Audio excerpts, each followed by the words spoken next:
What is up, Renegades? I am Lupine Fiasco. This is not daily Fi gameplay, but it is something that should help you with your ProQuest season.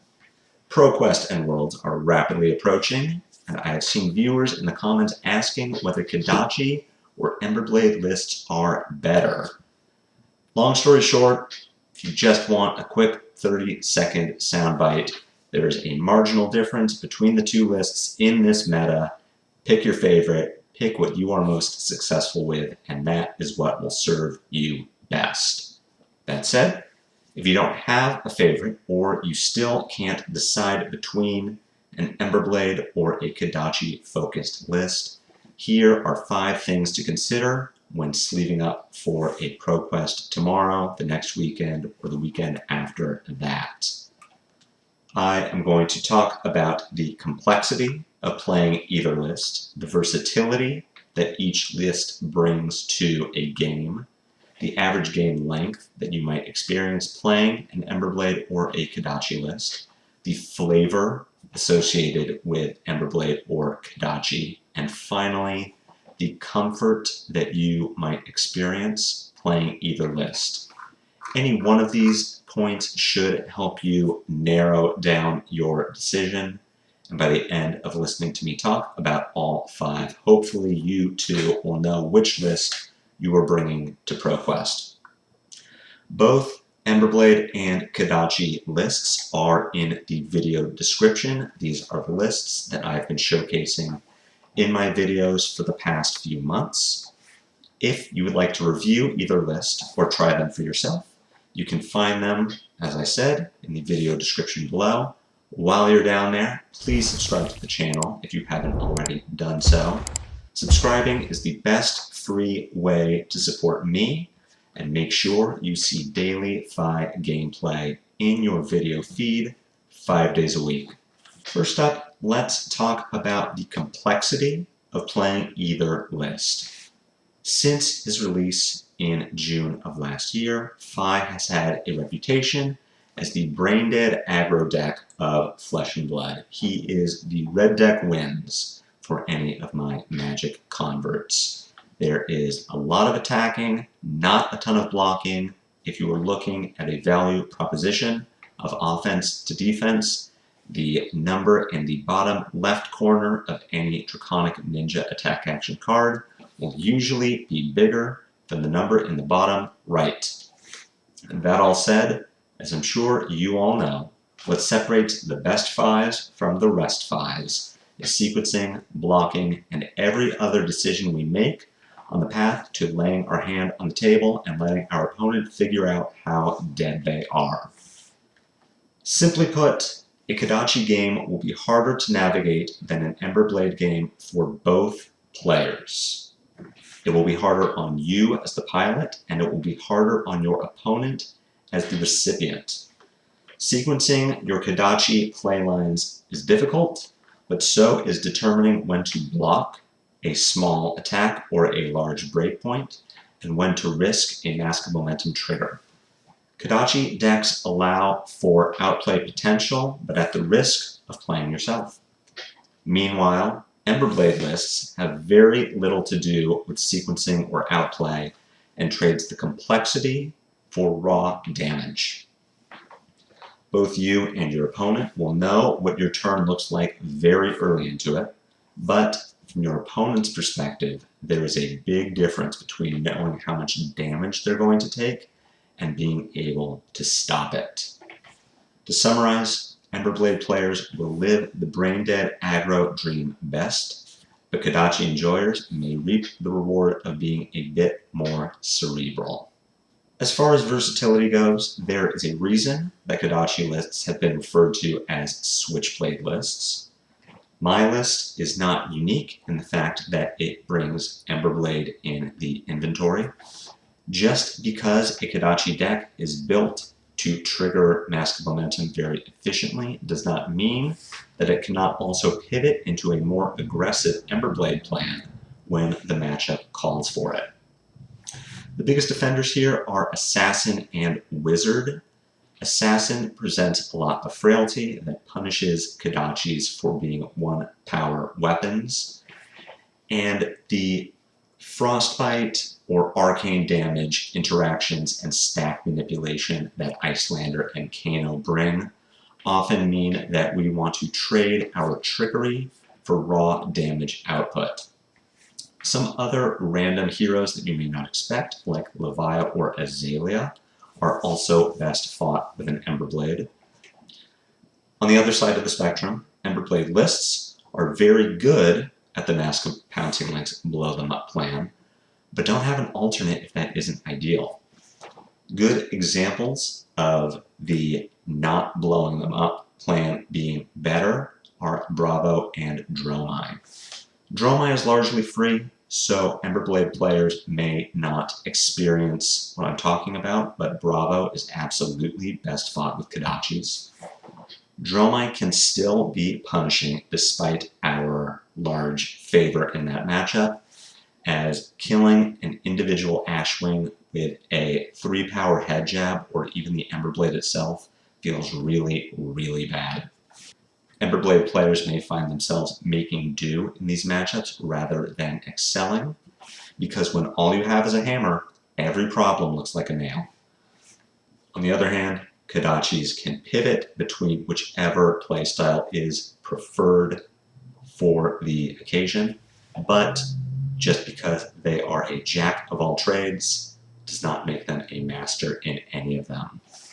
To summarize, Emberblade decks are better built to do one thing well, blow them up, but Kodachis can leverage their inventory when the thing they are built to do isn't ideal. Game length is a very relevant consideration in long events like ProQuests, Callings, or I assume Worlds. I've never been, but I have to imagine that days go long and that players may want to take advantage of longer break times that an aggro deck like Phi could give them. Mask of Momentum builds, by their nature, reward longer, grindier games. Mask of Momentum gets its value by drawing cards or forcing blocks multiple times over a game, and gameplay decisions will often reward suboptimal damage over longer combat chains. I say when I play my Pouncing Lynx Switchblade list on video that the floor of Pouncing Lynx is 6. If I can get a 6-power attack from my Pouncing Lynx, I am satisfied. The value of a random card drawn off the top of your deck is 3. So, for Mask of Momentum to outweigh the value of Pouncing Lynx, I need to either draw or force a block to prevent a draw twice over the course of a game. And if I want Mask of Momentum to exceed Pouncing Lynx value, I need that to happen 3 times. That means my game needs to go long. I need to grind out my opponent's armor, their defense reactions, and any sort of defense they can muster against a 4-power breakpoint or a 1-power trigger. Mask of the Pouncing Lynx, in contrast, forces quick ends to games by enabling one big turn as soon as it becomes viable. Mask of the Pouncing Lynx can flip on a dime, it can break as soon as any attack action hits, and if you still have your Snapdragon Scalers, you can turn what may have seemed like an average turn into an excellent turn, just because you saw the line and your opponent didn't. And this can happen as early as turn 2. It can happen whenever. Mask of Momentum needs a game to go long in order to get that same value or exceed it. Ignoring any other pro or con to the style of Phi deck you bring, it is fact that Mask of the Pouncing Lynx games will end sooner on average than Mask of Momentum games, and that means that you are steered towards a dedicated Emberblade list than a Switchblade list. For players that prefer longer breaks between rounds, be it for a snack, a smoke, or a bio break, Mask of the Pouncing Lynx, and by extension, a dedicated Emberblade list, has a clear advantage. While flavor may not be the most competitive aspect to base a decision on, I cannot deny that Emberblade is much more flavorful for our collective fire sun. A fire ninja wielding a fire sword that helps summon fire birds is about as distinct from stuffy old Katsu as it can get. Emberblade builds do bring unique lines of play in addition to that flavor, fueled by the use of multiple Phoenix Flames. The ability to banish an extra Phoenix Flame to Art of War, bottom one to Enlightened Strike, or pitch it to Flamescale Furnace can create a competitive edge that Kodachi lists cannot optimally replicate. If you've been watching my games for a while, you know that I used to run a Flame Call Phoenix Flame package in my Kodachi lists, but have long since cut it because Breaking Point, Bittering Thorns, Soaring Strike, even Rise from the Ashes are just better and do what Kodachi lists want to do better. Emberblade lists also get access to powerful majestics like Spreading Flames or Phoenix Form that Kodachi lists really can't utilize well, and that is a strong point in favor of Emberblade lists. Additionally, if your local scene is ice heavy, the higher blue count in the average Emberblade list will serve you very well to pay through frostbites or blizzards. Kodachi lists do have unique advantages over Emberblade lists, but the Emberblade will always be a flavor win. And if you are the sort of player who loves Fi, you love the flavor of a fire sun, and you really want to push that as far as you can go, you're an Emberblade player. I touched on this earlier, but in my opinion, the biggest point in favor of either list is your personal comfort with it.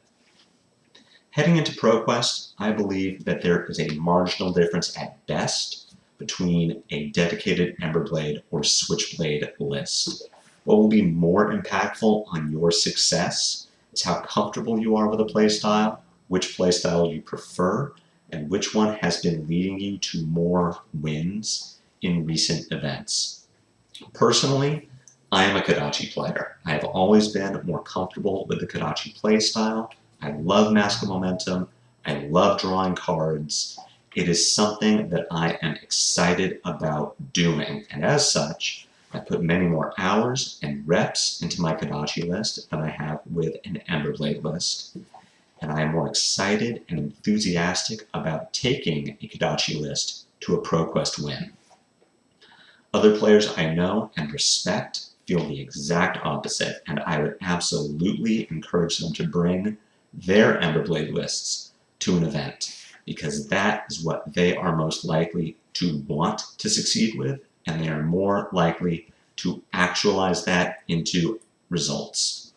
If you love Kodachis, you love drawing cards, and you love putting so many cards on a playmat that you need to scoop them over halfway through your turn, you should bring the Kodachi list.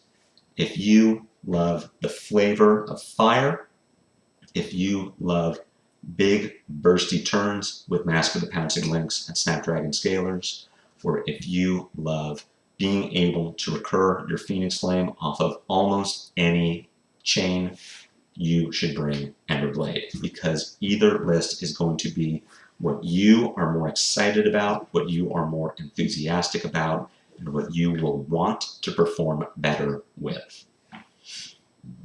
I hope this video has been of some help to you, and that you now have a clearer idea of which file list you personally should bring to ProQuest and why. I will be competing in my first event of the season tomorrow, and I'm excited to be able to bring you a tournament report next week.